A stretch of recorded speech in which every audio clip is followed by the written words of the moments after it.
علماء اہل سنت، اساتذہ ذوی الاحترام،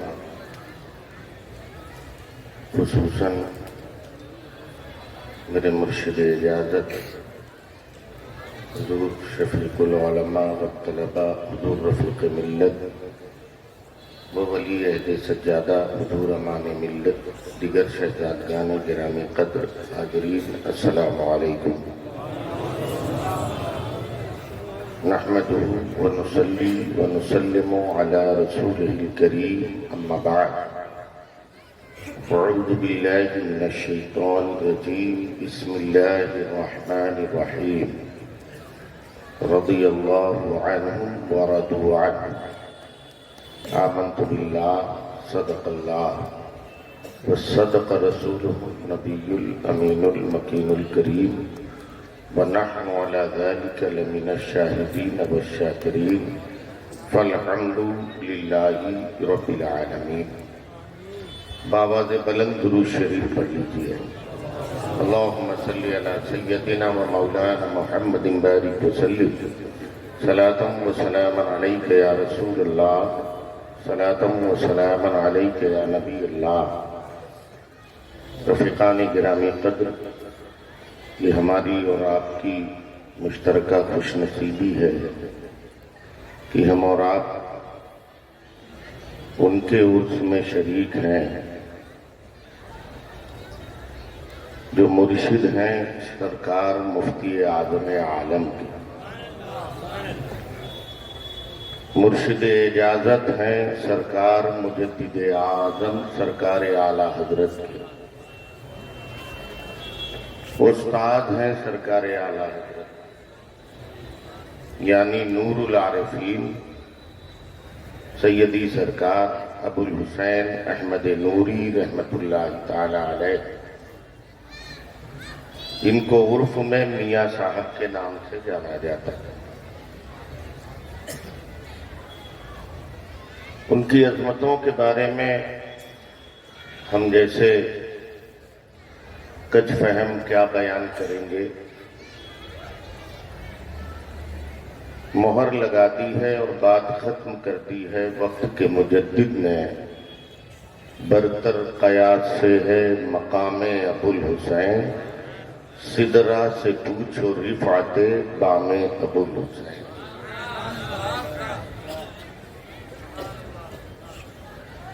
سرکار نور کے جلوے کل شب سے اب تک کے آپ ملاحظہ کر رہے ہیں۔ رات میں آپ نے جامعہ احسن البرکات سے فارغ شدہ فضلاء، علماء، قراء، حفاظ کے سر پر جو دستار رکھی گئی اس کا حسین منظر آپ نے ملاحظہ کیا، اور اس جامعہ کی خصوصیات بھی آپ نے خود حضور شفیق العلماء سرکار رفیق ملت سے سنے اور علماء سے سماعت کیا۔ یہ مقدس خانقاہ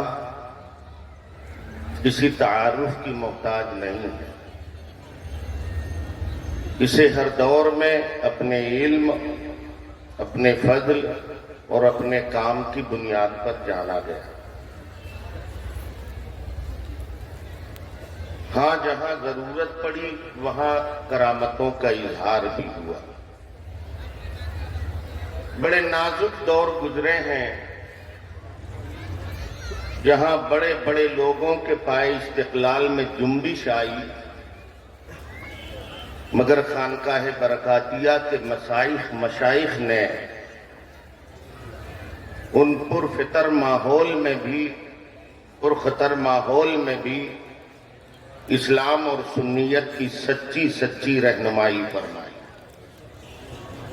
وہ چاہے عقیدے کا مسئلہ ہو، عمل کا مسئلہ ہو یا کوئی سیاسی منہج ہو، جو کام سرکاروں نے کیا ہے تاریخ میں دوسروں کے حصے میں بہت کم آیا ہے۔ ہماری نوجوان نسل یہاں موجود ہے، آج ایک بہت